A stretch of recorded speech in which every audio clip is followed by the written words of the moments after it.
Boa noite a todos. Sejam muito bem-vindos a mais um Fórum Mobilizar com Valores. Hoje nós temos a presença do Gonçalo Souza. É um prazer, obrigada pela participação, Gonçalo, e também de todos que estão no nosso fórum. Vamos ter a Mônica também fazendo algumas considerações a respeito do tema. O nosso tema de hoje é a nova direita no mundo. E eu queria fazer uma breve apresentação do Gonçalo para depois, em seguida, começarmos o nosso debate e aproveitarmos essa uma hora que temos com o Gonçalo.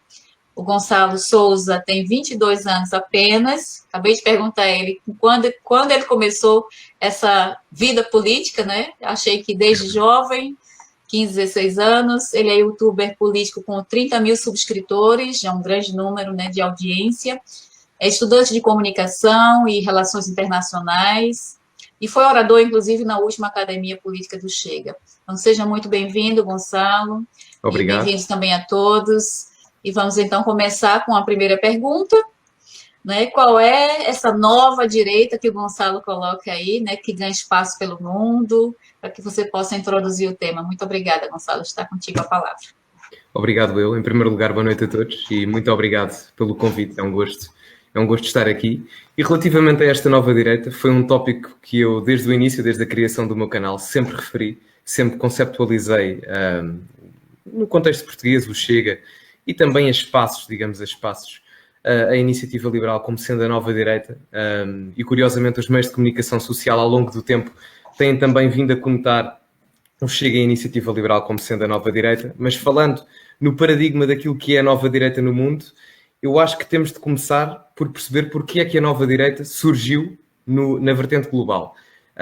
A comunicação social, nomeadamente aquela que está enraizada mais à esquerda, que é, digamos, quase a totalidade da mesma, o que faz parecer é uma resposta simplista, que é basicamente, do nada, a partir de 2015, da crise dos refugiados da União Europeia, todos nós no mundo ocidental, na Europa e nos Estados Unidos, e a espaços na Austrália, Coreia do Sul, etc., mas mais na Europa Ocidental e nos Estados Unidos, nos tornámos uns racistas e uns neonazis e uns fascistas, etc., etc. Ora, nós explicarmos problemas extremamente complexos com uma solução ou com uma resposta bastante simples não faz absolutamente sentido nenhum. E nós, para analisarmos fenómenos sociais que são inerentemente complexos, nós temos que ir buscar aquilo que é a multidisciplinaridade, ou seja, buscarmos conhecimento a várias ciências e a várias vertentes diferentes científicas e perceber de que forma é que os fenómenos sociais surgem. E no caso destes, vamos dizer, nova direita e populismo, são coisas não sinónimas, mas parecidas, elas surgem por uma grande razão, a meu ver, por várias, mas uma que se destaca de todas as outras, que é o paradigma económico. Há um economista, que eu aprecio a vertente de pensamento do mesmo e aprecio bastante o trabalho, que tem a opinião bem formada relativamente a isto, que é o Branko Milanovic. E o Branko Milanovic diz uma coisa muito interessante, que é, os movimentos populistas e esta nova direita que está a aparecer no mundo ocidental e mais concretamente na Europa e nos Estados Unidos, aparece por uma razão muito específica, que é, no paradigma global, os rendimentos, ou seja, a desigualdade de rendimentos, está a diminuir. No entanto, dentro de cada país, a desigualdade de rendimentos, quer em termos nominais, quer em termos reais, está a aumentar. E isso gera descontentamento. Porque se a desigualdade aumenta entre os extremos das pontas económicas, o que acontece, isto claro, a um ritmo demasiado acelerado e que não é benéfico para uma economia saudável, o que acontece é que existe aquilo que é a destruição da classe média. E se nós virmos nos movimentos da nova direita ao longo de todo o mundo, todos eles têm as suas diferenças, que é uma coisa que a comunicação social também não se preocupa em explicar. Coloca-os todos no mesmo saco e isso não é assim. Mas todos eles têm um denominador comum, que é a proteção das classes médias. Porque é a mais afetada pelo, digamos, a partir da crise de 2008 nós começámos a ter esta movimentação económica que prejudicou bastante aquilo que é o fortalecimento das classes médias. E se olharmos, por exemplo, para o caso de Donald Trump em 2016, Donald Trump focou muito do seu discurso e até a sua política orçamental e financeira nos 4 anos de presidência que teve. Focou bastante nos blue-collar jobs, ou seja, nos trabalhos que estavam relacionados com o setor industrial. E porquê o setor industrial? Porque o setor industrial, ao longo do século XX, e a espaços no final do século XIX, mas maioritariamente no século XX, foi a parte da economia, o setor económico, que permitiu alavancar mais crescimento económico às democracias ocidentais e aos Estados Unidos. Agora, o que acontece é que Nós, neste momento, as economias mais desenvolvidas estão completamente terceirizadas. E esse processo industrial que permitiu um grande crescimento económico ao Ocidente no passado está agora entregue aos NPI, por exemplo, que são os novos países industrializados do Sudeste Asiático. Por exemplo, a ASEAN, que é uma espécie de União Europeia do Sudeste Asiático, em 2016, segundo dados do Banco Mundial, já era a sexta maior economia do mundo. E, portanto, esse processo de industrialização e o foco nas classes médias a partir desse mesmo processo é um dos denominadores comuns que eu vejo nesta nova direita ao longo do mundo. É claro, com grandes diferenças. A comunicação social coloca, e não só a comunicação social, há alguns académicos que, honestamente, a meu ver, a fazerem essa análise é do mais redutor que existe. Mas a fazerem essa análise não podemos colocar no mesmo prato, embora existam semelhanças, é verdade, mas não podemos colocar Donald Trump no mesmo prato que Marine Le Pen, André Ventura não podemos colocar no mesmo prato que Salvini, embora tenham semelhanças. A meu ver, se querem uma opinião pessoal, talvez desta nova direita, os dois novos líderes da nova direita mais semelhantes ao longo de todo o mundo, para mim, a meu ver, é André Ventura com Santiago Abascal. Mas a nova direita parte um bocadinho daqui, para resumir aqui em termos de resposta inicial e para depois também suscitar mais questões. Esta nova direita surge de um fator, ou melhor, de vários, mas um fator em específico, que é nada mais, nada menos a deterioração das classes médias através do excesso de terceirização das economias ocidentais, nomeadamente na Europa e, mais concretamente, nos Estados Unidos, onde se deu talvez o apogeu disso e também o início com a eleição de Donald Trump em 2016. Muito bem, muito obrigada, Gonçalo. Vou tirar o som de alguém que está dando eco aqui, não sei. Bom, eu queria pedir a Mônica para poder falar um pouco também sobre a visão dela a respeito disso. Pode ser, Mônica? Pode ser, sim, senhora. Ora, eu até ia focar mais ou menos o mesmo aspecto. Se calhar de um ponto de vista diferente ou com palavras diferentes, mas eu penso assim, o fim da Guerra Fria, no fundo, trouxe a vitória do capitalismo e da economia de mercado. E esse capitalismo deixou de ter algum tipo de baliza, ou seja, ficou desenfreado, quebraram-se as linhas de produção na Europa, isso fez com que houvesse mais globalização, a imigração, sem dúvida que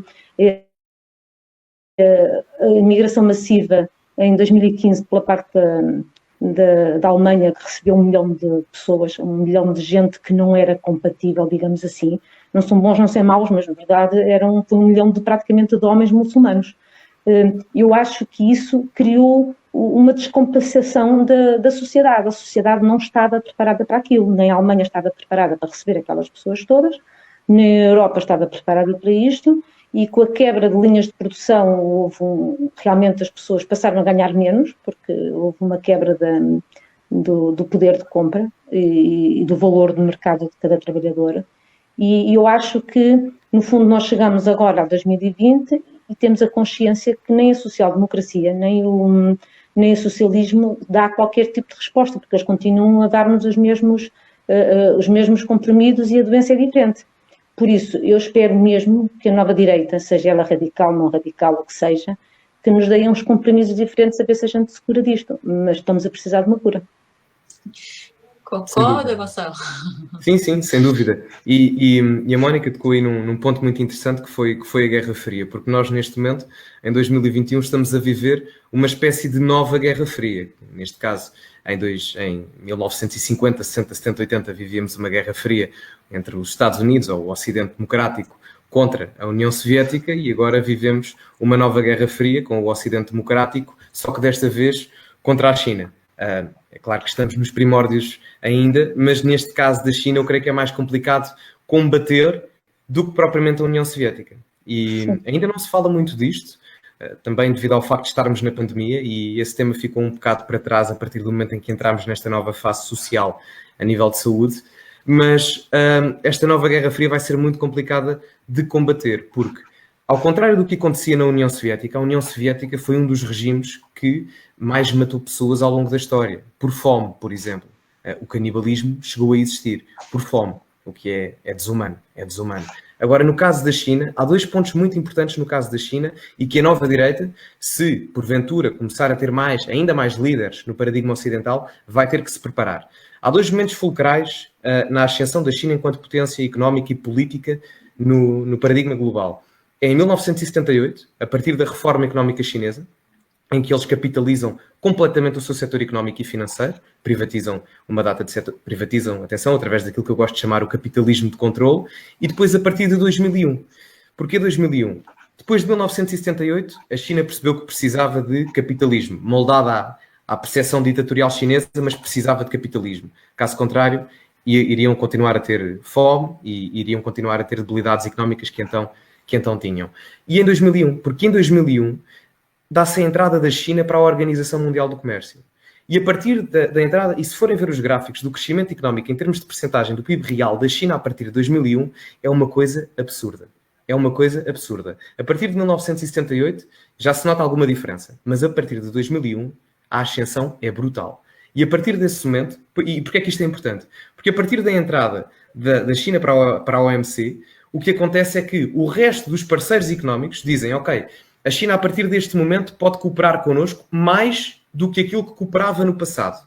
E a partir daqui a China pode potencializar aquilo que eu referi anteriormente, um processo de industrialização em esteroides, que permitiu um crescimento económico brutal.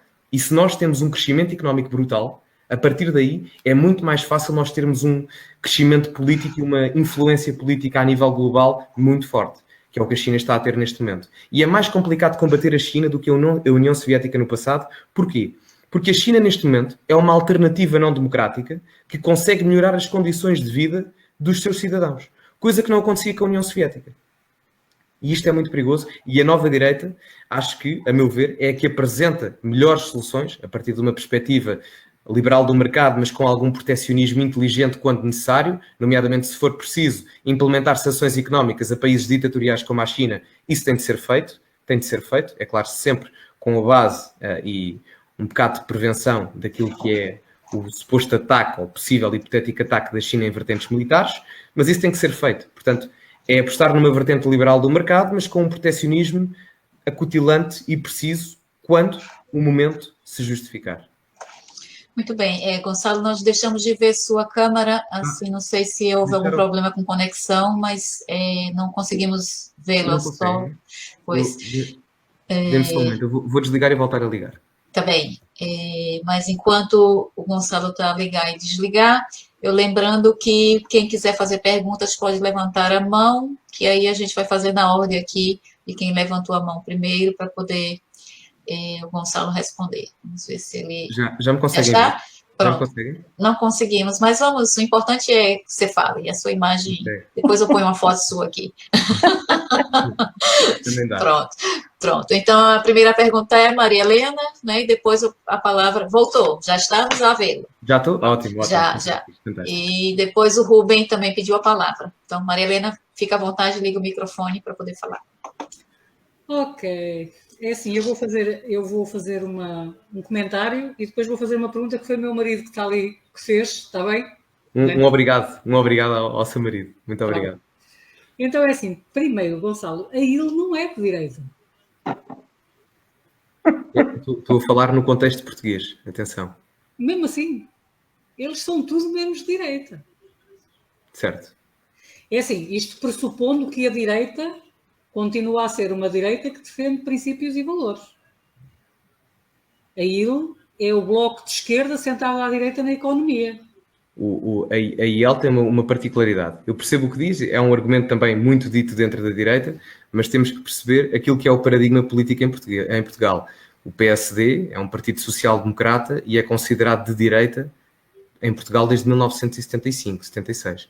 Portanto, quando aparece um partido que tem uma vertente económica mais à direita, que é o caso da Iniciativa Liberal, e que rompe, de certa forma, com o sistema económico, esse partido tem que ser tido em conta a nível do paradigma económico, que é uma coisa que nós temos que mudar substancialmente em Portugal. Para dar um exemplo, no Parlamento Europeu nós temos o PSD no PPE, que é um grupo parlamentar supostamente de direita. Todos os partidos sociais-democratas estão sentados no grupo parlamentar do PS.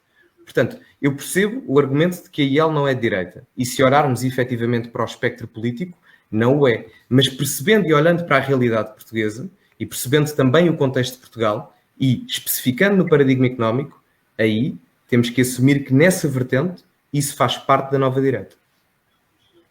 Ok. Pronto.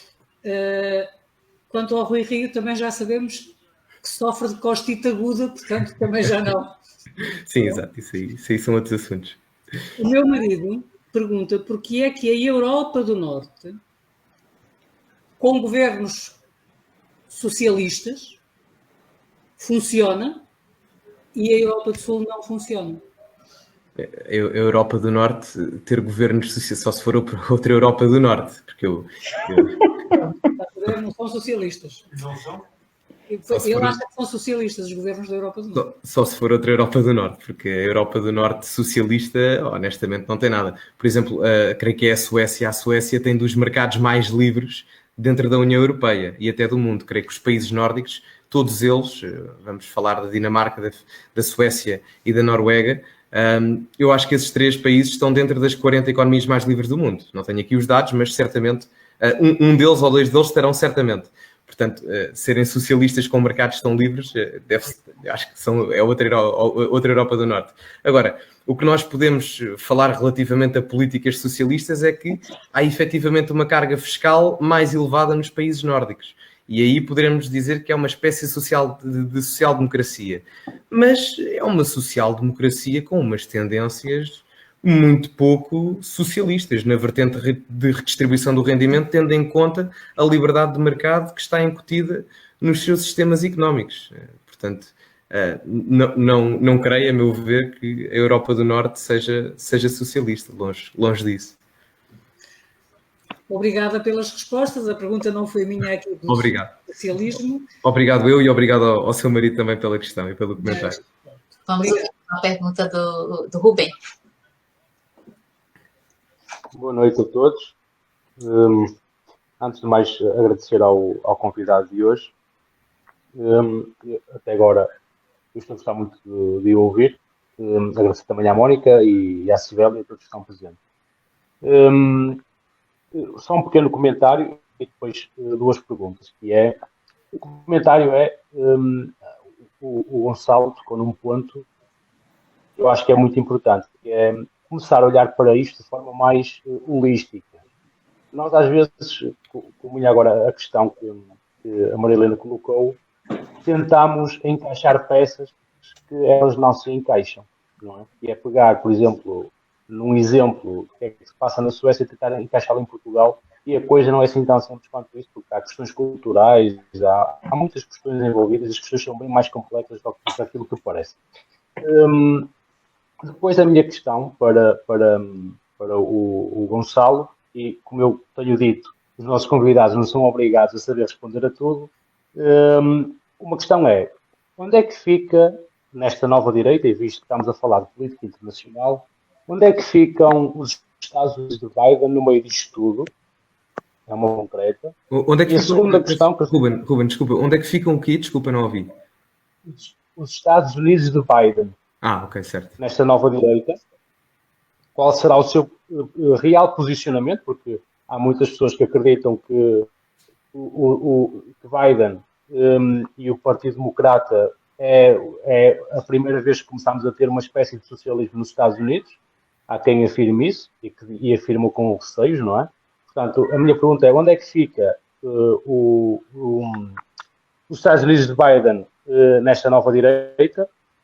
E já agora também, se o Gonçalo tiver uma opinião formada sobre isto, onde é que fica Israel, que é um país que nós muitas vezes ignoramos, mas talvez seja o país mais influente do mundo, fica também perante estes novos posicionamentos que vão surgir. Nós só vimos claramente que surgiram posicionamentos muito marcantes da parte de Trump em relação a Israel, e nós aí percebemos a importância de Israel no meio disto tudo. Onde é que fica Israel perante este novo Estados Unidos e perante também esta nova direita do mundo? Não sei se tens opinião sobre isto, se puderes falar connosco. Sim. Ruben, desde já... Obrigado mais uma vez. Obrigado pelas tuas palavras e pelas tuas perguntas. Creio que a tua pergunta é onde é que fica, digamos, no espectro político de Joe Biden e os Estados Unidos de Joe Biden. Creio que é mais por aí. Sendo isso, se falarmos apenas de Joe Biden e daquele status quo do Partido Democrata dos Estados Unidos, E tendo em conta a realidade europeia, poderíamos falar numa espécie de centrismo. Agora, o problema, se olharmos só para aquilo que era o Biden, por exemplo, há 10 anos atrás, dizia que era contra o casamento homossexual. Portanto, alguém que há 10 anos atrás dizia que era contra o casamento homossexual, hoje em dia está-se a dar muito bem com uma ala progressista que, se for preciso, anda de mão dada com alguns comunistas que eu vejo nos Estados Unidos. Mas pronto, olhando para os dias de hoje, se falarmos de Biden na sua gênese atual, diria que era um centro-esquerda. Agora, o problema, e nessa base socialista que tu falas, o problema não está em Biden. O problema está em tudo o que está à volta de Biden. Se bem que Biden é sempre o maior responsável, como é óbvio. Mas... E a minha questão é essa, Gonçalo. Não é no Biden em si, mas é nos Estados Unidos de Biden, não é? Sim, sim, sim. Exatamente nesses Estados Unidos que nós... Parece que estão agora aqui a levantar. Não sei se realmente estão ou não, dá essa percepção. A questão é por aí. Obrigado. Sim. Ok. Obrigado, Ruben. Sim. Se olharmos para esses Estados Unidos, porque convém olhar também quem é que manda nos Estados Unidos neste momento. Se olharmos, porque é o Partido Democrata. Se olharmos para o Partido Democrata e o que é que pode fazer em termos da implementação económica, em bases socialistas, na implementação cultural, nós podemos ver alguns tiques perigosos de socialismo e até de políticas progressistas demasiado alinhadas com a extrema-esquerda. A nível de socialismo económico, já vimos um aumento substancial de impostos feito por Biden.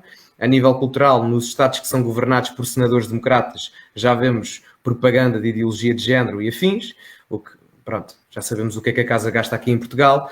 E, portanto, a partir desse momento, eu acho que os Estados Unidos correm a partir deste momento não, já desde há uns meses atrás, mas correm a partir de agora e a partir de há uns meses para cá, um risco de de se tornarem numa sociedade para aquilo que há 30 anos nunca imaginariam ser.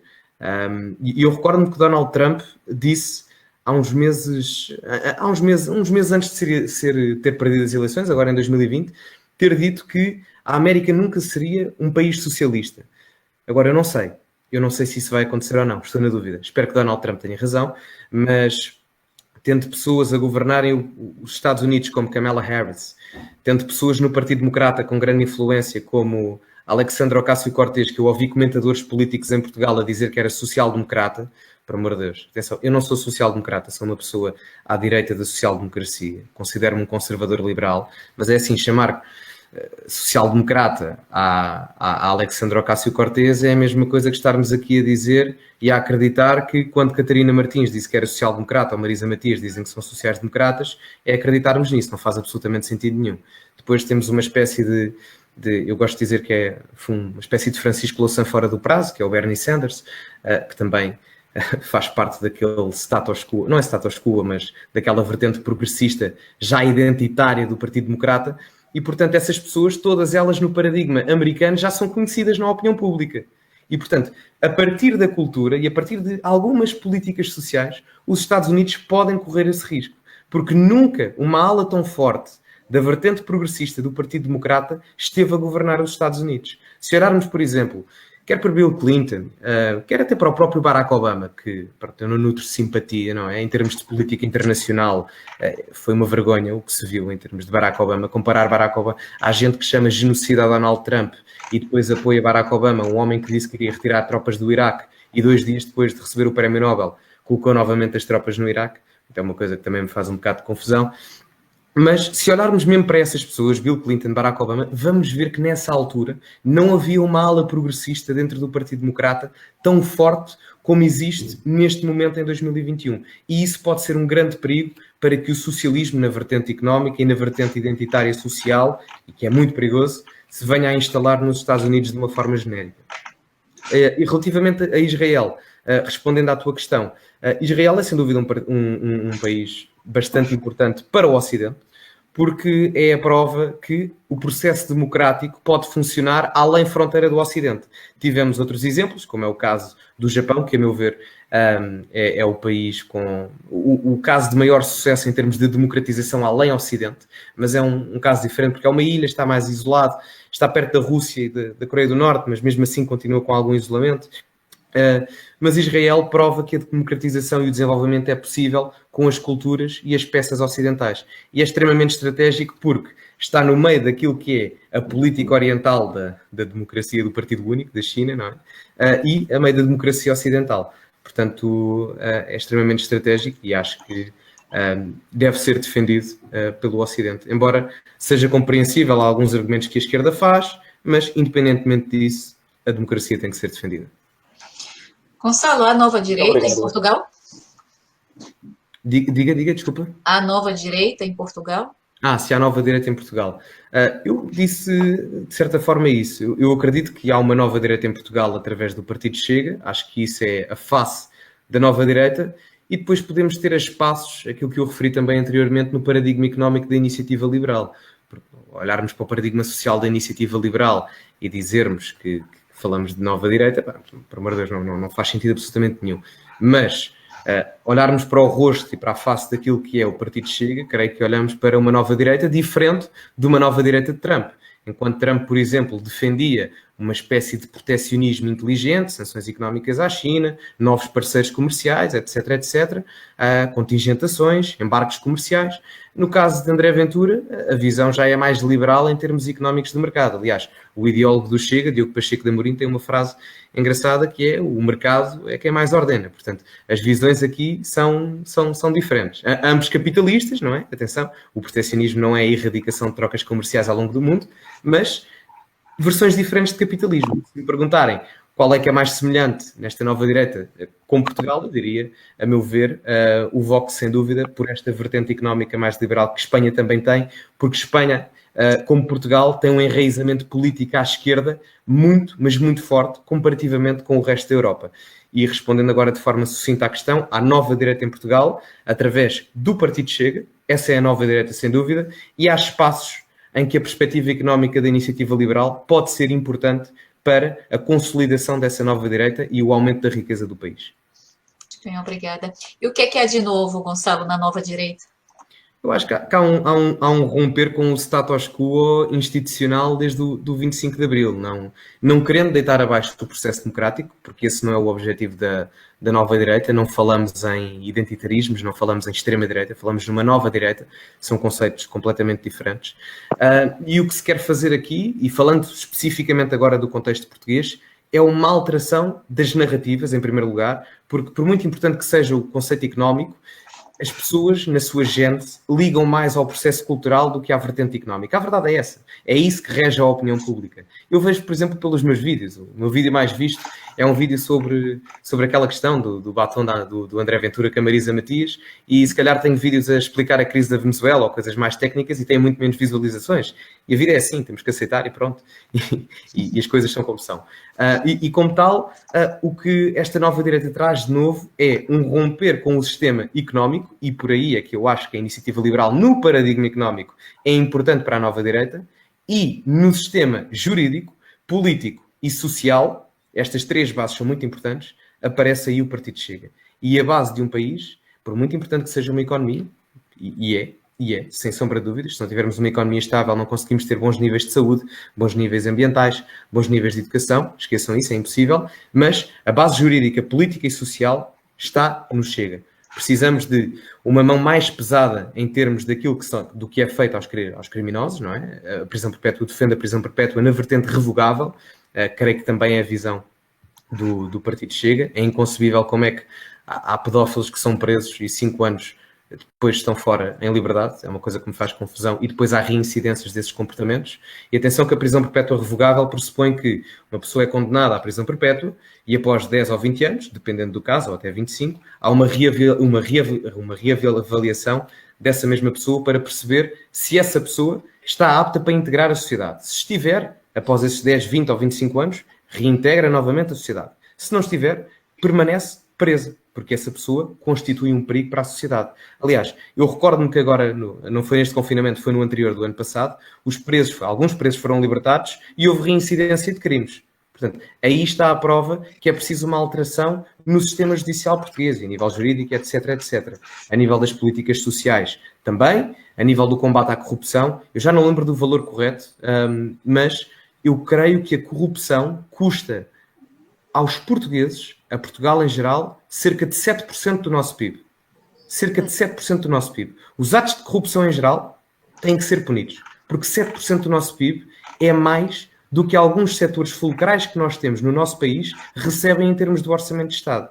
Portanto, isto são alterações estruturais que a nova direita traz. No paradigma económico, como é óbvio, precisamos de gerar riqueza, sem sombra de dúvidas, e depois no paradigma político, judicial, jurídico e especialmente no paradigma cultural e social. Estas alterações caracterizam a nova direita no contexto português e eu acho que é isto que a nova direita oferece a Portugal e aos portugueses. Bem, obrigada. Mônica quer falar, não é isso? Quero, sim, senhora. Eu ia focar aqui a questão do combate direita-esquerda, que eu acho que tem sido e continua a ser um combate viciado. A esquerda tem como tática e hegemonia do pensamento de esquerda, faz com que eles consigam fazer isto, que é, no fundo, desqualificam o adversário antes do combate. Sempre que aparece alguém que se encaixa na direita e não se encaixa na social-democracia, é um alvo a bater e tem logo o rótulo de fascista, racista, o que seja. Ou seja, é uma desqualificação anterior ao combate. É como se quisessem ganhar o combate na secretaria, mas antes tão pouco de acontecer.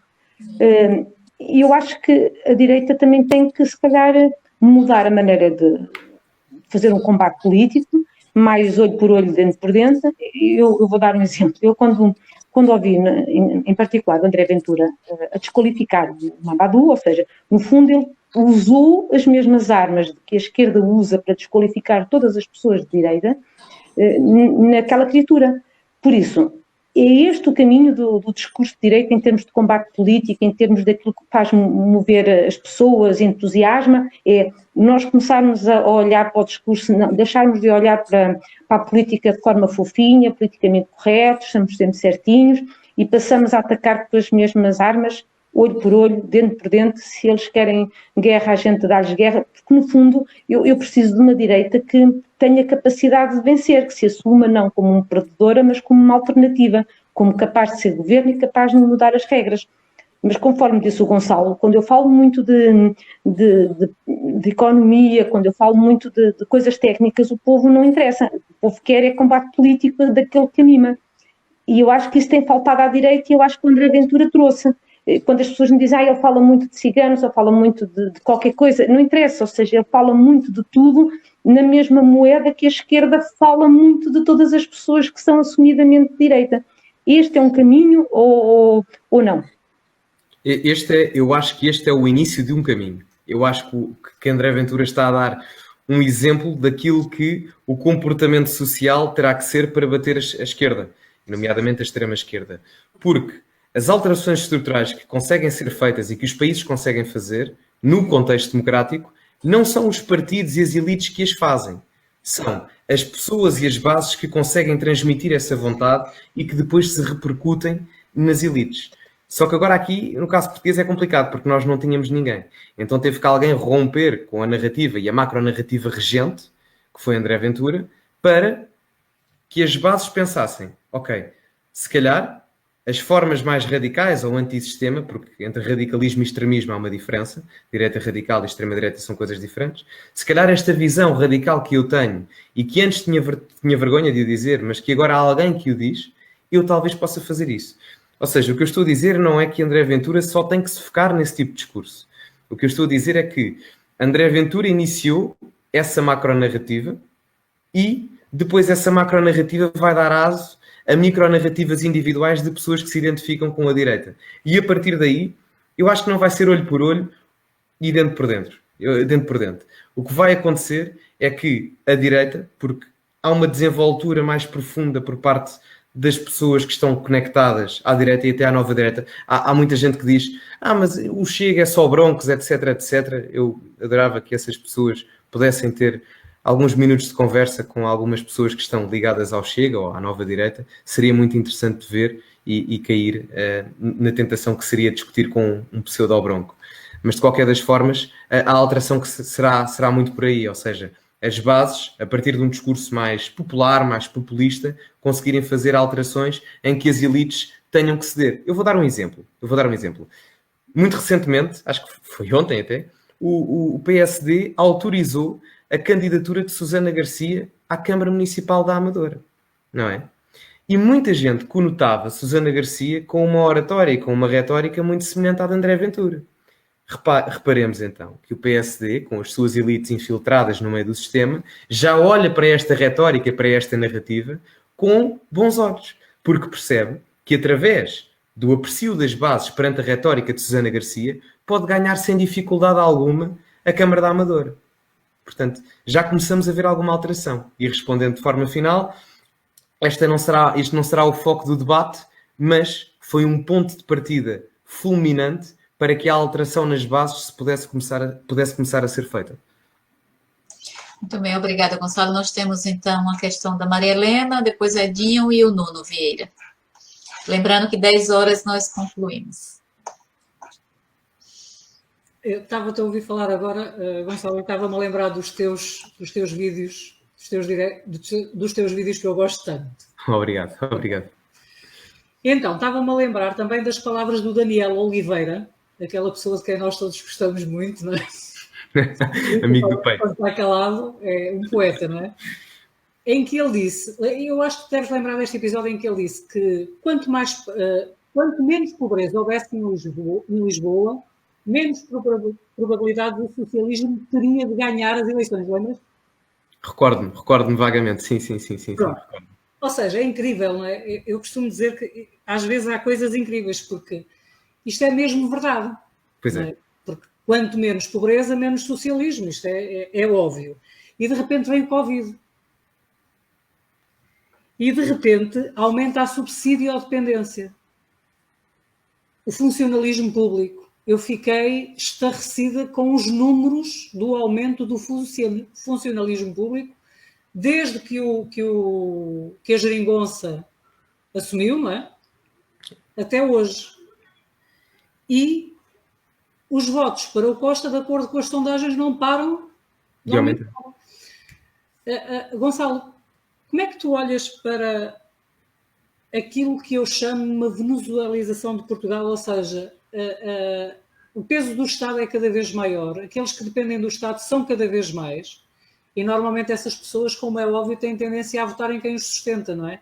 Isto é como o homem que vai dar a lavagem aos porcos, independentemente de ele depois os matar, a verdade é que eles estão sempre à espera que ele lhes leve a comida, não é? Como é que tu olhas para esta situação e mantens a esperança, como eu mantenho, não é, de que isto venha a mudar? Não é fácil. E o que o Daniel Oliveira disse aí é muito curioso, porque o socialismo gosta tanto dos pobres que até os consegue multiplicar várias vezes.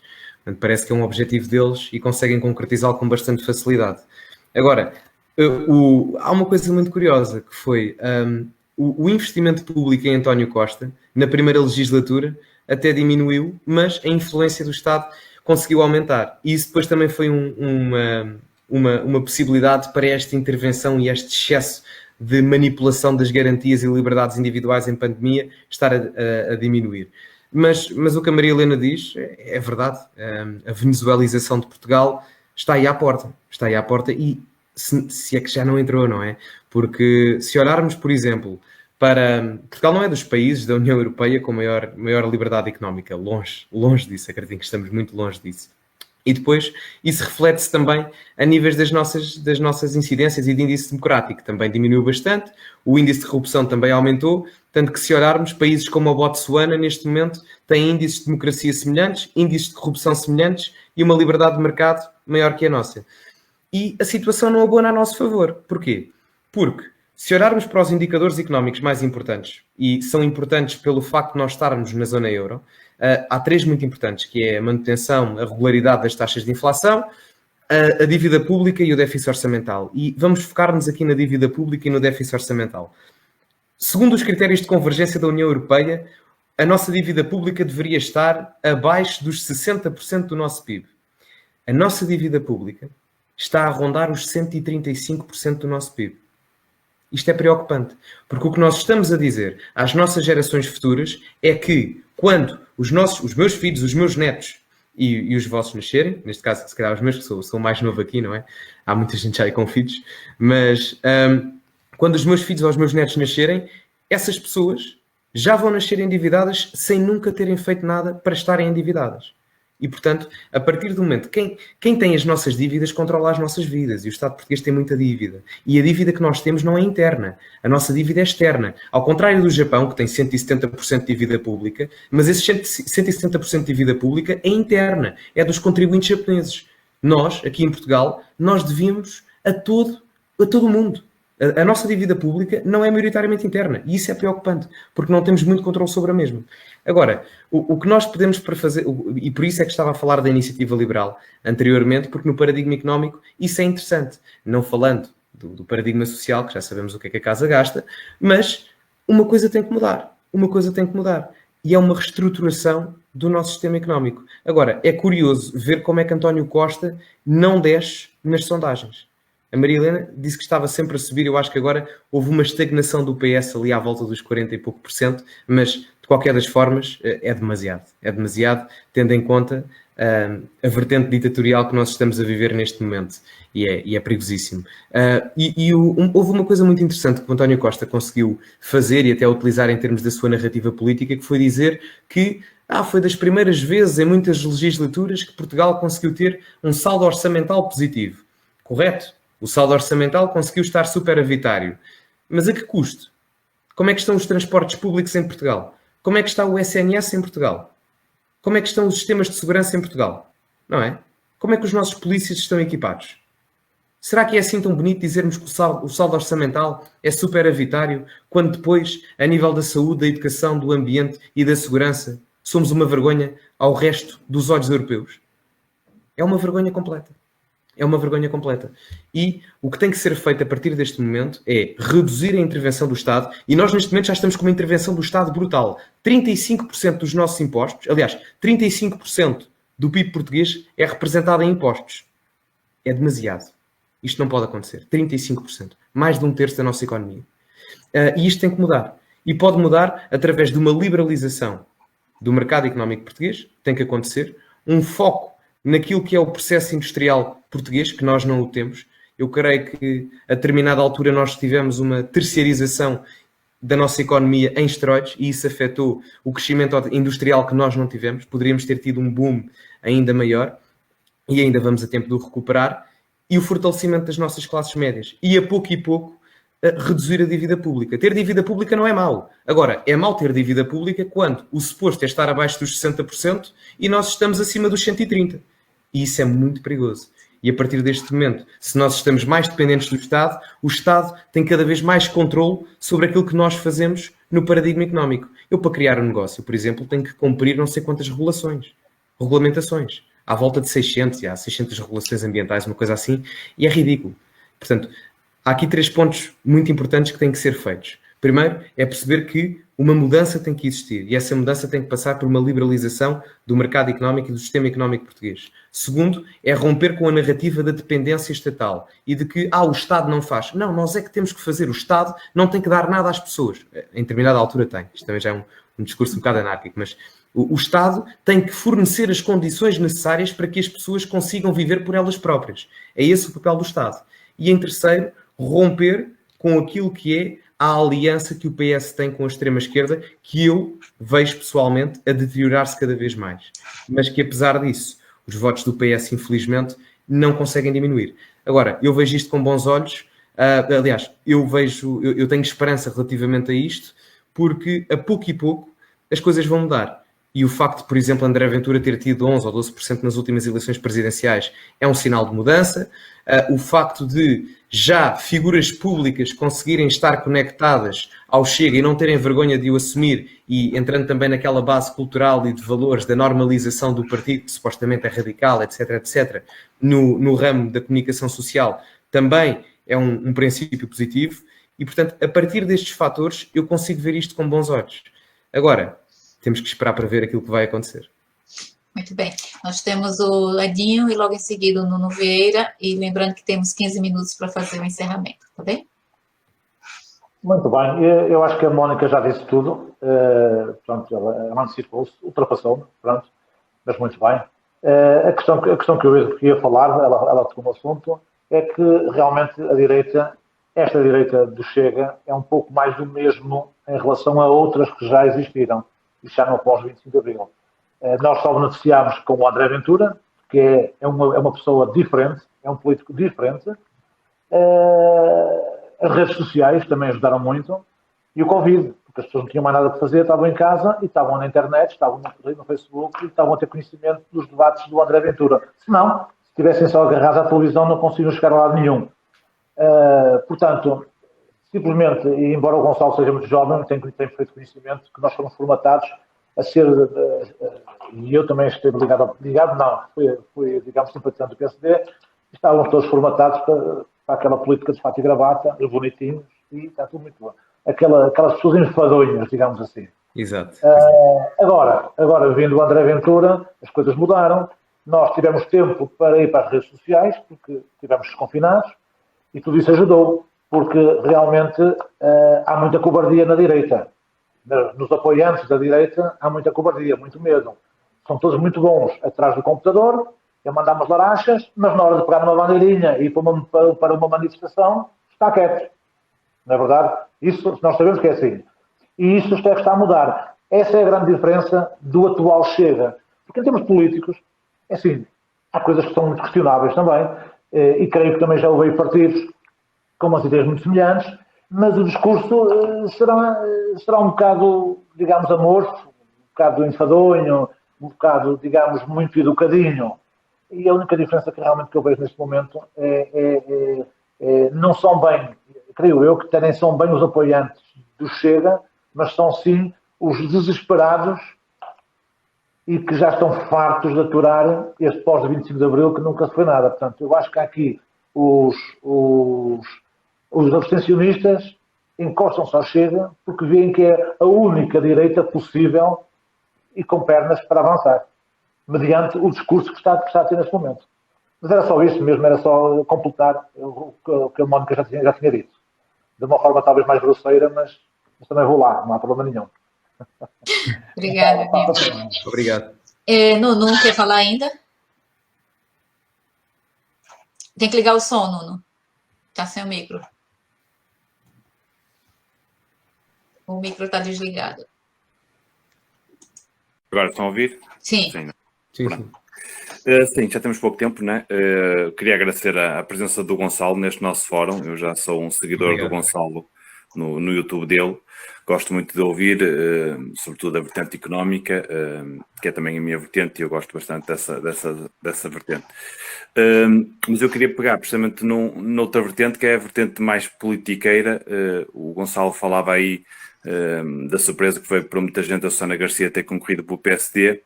Também vi nas redes sociais do Chega pessoas a concluírem que isso era uma aproximação do PSD ao Chega. Eu vejo exatamente o contrário. Eu vejo um oportunismo político do PSD escolhendo uma candidata que vai buscar o mesmo discurso do Chega, do André Ventura, e por isso o mesmo eleitorado, e vai pô-la precisamente onde o Chega tem ganhado força, que é nos subúrbios de Lisboa. Portanto, há uma candidata que seria naturalmente, ou muita gente no Chega viu como uma candidata do Chega, e aparece no PSD para concorrer com o mesmo eleitorado. Na Amadora, salvo erro, o PSD não teria hipótese de ganhar a Câmara. Portanto, o objetivo do PSD ali é comer o eleitorado do Chega e não propriamente aproximar-se do Chega. Bom, esta é a minha visão. Gonçalo, achas de facto que o PSD está com medo do Chega e, como não pretende vir a coligar-se tão cedo com o Chega, quer destruir o Chega através de ganhar o eleitorado ao Chega? Ou achas que não? Achas que, de facto, o PSD é radicalizar-se, indo ao encontro daquilo que o André Ventura dizia, que o PSD tinha que se radicalizar se algum dia quisesse formar governo com o Chega? Nuno, desde já, obrigado por seres um seguidor, já há muito tempo, e um grande abraço, e obrigado pela questão. Eu por acaso, não sei se já falei disto, eu tinha falado disto num lápis azul, e eu por acaso concordo com a tua visão. Eu acho que a candidatura de Susana Garcia, por parte do PSD, vai prejudicar bastante o Chega, porque se o Chega tinha esperança de ter votos mais substantivos, mais substanciais na Câmara da Amadora, muito eleitorado do Chega irá certamente votar, ou ponderar, pelo menos votar, em Susana Garcia. Aliás, eu hoje até lancei um vídeo sobre isso, em que dizia que muita direita ficou descontente com o PSD, dizendo que não se admitia como é que um partido iria coligar-se ou fazer uma aliança com uma pessoa que era racista e blá blá blá, esse argumento usual, e depois outra direita que ficou com ciúmes. Eu acho que essa direita que ficou com ciúmes foi o Chega, que via ali uma possível candidata para uma Câmara dos subúrbios de Lisboa, nomeadamente a Amadora, que é uma região do país que tem vários problemas. Há 10 anos atrás, por exemplo, nos censos que foram lançados, a Amadora tinha uma taxa de mortalidade infantil muito mais elevada do que o resto do país. Não sei como é que os dados estão hoje em dia, como é que vão ser em 2021, mas é um problema grave, em termos de criminalidade também. E tendo em conta que Susana Garcia era conhecida por fazer crónicas criminais, e entramos naquilo que eu referi anteriormente, que é a opinião pública base, as macronarrativas simples, era dois coelhos de uma cajadada só, juntar Susana Garcia ao Chega. Agora, o PSD fez isto, e aí eu concordo plenamente contigo, e consegue fazer isto para prejudicar o Chega e, a meu ver, para conseguir ganhar a Câmara da Amadora. Não me surpreenderia, eu não faço futurologia, não é? Mas não me surpreenderia absolutamente nada que o PSD, com Susana Garcia, conseguisse ganhar a Câmara. Porque há muito eleitorado do Chega nos subúrbios de Lisboa, mais concretamente na Amadora, em Sintra, tem em Odivelas, Loures especialmente, e em segundo lugar, porque Susana Garcia é uma pessoa com um mediatismo enorme e, portanto, acaba por ajudar o PSD numa vertente que se calhar até ajuda mais, eu diria, contextos completamente diferentes, não é? Mas em termos de mediatismo, acaba por ser mais benéfico para o PSD uma Susana Garcia do que, por exemplo, Nuno Graciano para o Chega, apesar de que a vertente do mediatismo do Nuno Graciano tem outro objetivo. Mas, neste caso, acho que beneficia totalmente o PSD e acaba por prejudicar bastante o Chega e as intenções de voto que o partido pretendia adquirir. Muito bem, nós temos aí uma pergunta de alguém que está sem a câmera e sem o nome, mas pode fazer esta pergunta agora. Levantou a mão, mas agora eu acho que baixou a mão, não, ainda está com a mão levantada. Então, não sei se quer aproveitar, ligar o micro e a câmera, se puder, e fazer pergunta. Pode ser? Bom, colocou que gostaria de falar, mas não estou a ouvir aqui. Então, vamos fazer o seguinte, nós temos a Mônica, na ordem, logo a seguir a Maria Helena, e nós fazemos o encerramento, temos 8 minutos, tá bem? Certíssimo. Eu vou colocar outra vez o fórum no tema, não é? Direitas no mundo, tirar um bocadinho de Portugal e ir lá para fora. Eu acho que o socialismo, no fundo, matou a classe média, ou matar a classe média, ou estamos em risco mesmo de ficarmos sem classe média. No dia que ficarmos sem classe média também perdemos a liberdade, porque o povo que depende do Estado não é livre de escolher. Isso é em Portugal e é lá fora. E eu acho que se refletiu já nas eleições europeias de 2019, porque pela primeira vez o centro-direita e o centro-esquerda juntos não têm a maioria. Apareceram em terceiro lugar os liberais-democratas, os verdes. O que é que a minha pergunta baseia-se em quê? As direitas radicais, as novas direitas, seja o que for, em 2019, no fundo, quem perdeu lugares à direita foi a Espanha, a Alemanha e a Áustria, e quem ganhou foi a França, a Inglaterra, provavelmente por causa do Brexit, a Bélgica, a Hungria, a Polónia. Ou seja, há aqui uma dinâmica de forças que eu estou certa que, se as eleições fossem hoje, seriam diferentes. Não só porque a Espanha, que tinha perdido lugares à direita, de certeza que agora ia recuperá-los. Portugal, de certeza, iria contribuir. E a Alemanha, eu não sei ali qual é o critério entre os verdes e a direita, porque eu acho que eles umas vezes votam mais nos verdes, outras vezes votam mais à direita. Eu acho que hoje ia ser diferente. Se calhar o grande centrão da Europa ainda ia perder mais. Não sei qual é a opinião do Gonçalo sobre isto. Sim, prever alguma coisa é sempre muito complicado, mas tendo em conta os acontecimentos recentes e até a própria tendência da vertente económica, política e social no Ocidente, mais concretamente na União Europeia, o PPE, por exemplo, o Partido Popular Europeu, perdeu 100 eurodeputados em apenas 15 anos. É uma coisa absurda.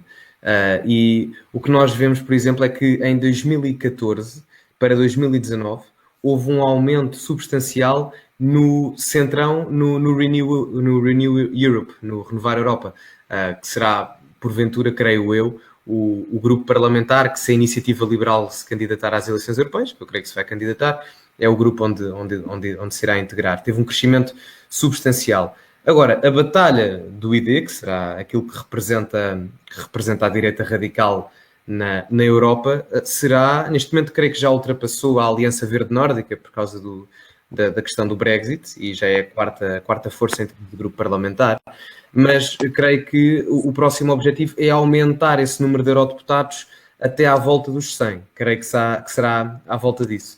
Houve muita controvérsia relativamente à inclusão do Chega no ID. Havia gente que pensava que o Chega iria ficar nos reformistas conservadores, que é onde está, por exemplo, o Vox, que eu anteriormente disse que é o partido que eu creio que, em termos internacionais, é mais semelhante ao Chega nesta nova direita, e o Chega acabou por ir para o ID. Se me perguntarem pessoalmente porque é que o Chega foi para o ID, eu digo que, em termos ideológicos, o Chega é mais semelhante com a vertente do grupo parlamentar dos reformistas e conservadores, onde está o Vox.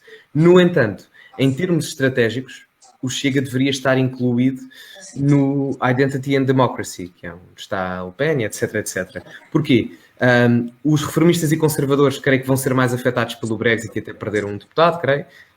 Um eurodeputado, se não estou em erro, mas perderam eurodeputados, certamente, e vão ser mais afetados por isso no futuro, e a narrativa também se desgasta um pouco, e porque o potencial do Identity and Democracy é muito maior que o dos reformistas conservadores.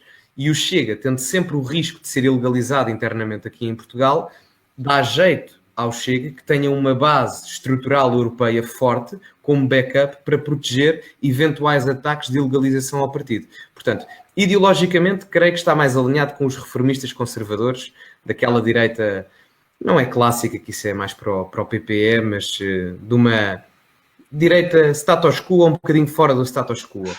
Mas em termos estratégicos, creio que se integra mais naquilo que será o Identity and Democracy, pelo potencial que o grupo parlamentar tem, e eu creio que o objetivo será chegar à volta dos 100 eurodeputados, e creio também que o Chega conseguirá eleger em 2024. Muito obrigada, Gonçalo. A Mônica vai fazer o encerramento agora e as considerações finais e fazer o convite para o próximo fórum. Eu vou parar a gravação e, em seguida, podemos ficar à vontade para continuar também algumas questões, tá bom? Muito obrigado pelo convite e muito obrigado a todos. Eu queria agradecer ao Gonçalo e a todos a presença aqui. É sempre um gosto, eu acho que isto nos faz bem a todos, e ouvir hoje e se calhar amanhã outra vez, abrir um bocadinho os horizontes à direita, porque nós ouvirmos a televisão e só falamos de esquerda, por isso isto acho que é essencial. Queria agora também convidar o Gonçalo para assistir, e todos, no dia 22 de abril, temos novamente às 9 horas o professor e médico Jerónimo Fernandes, que vai debater novamente o conservadorismo. Vamos falar de conservadores com Norte. Norte não porque geograficamente, mas Norte porque temos que saber, como conservadores, qual é o caminho que a gente tem a seguir pela frente. Vou gostar imenso de vos receber a todos. Até lá.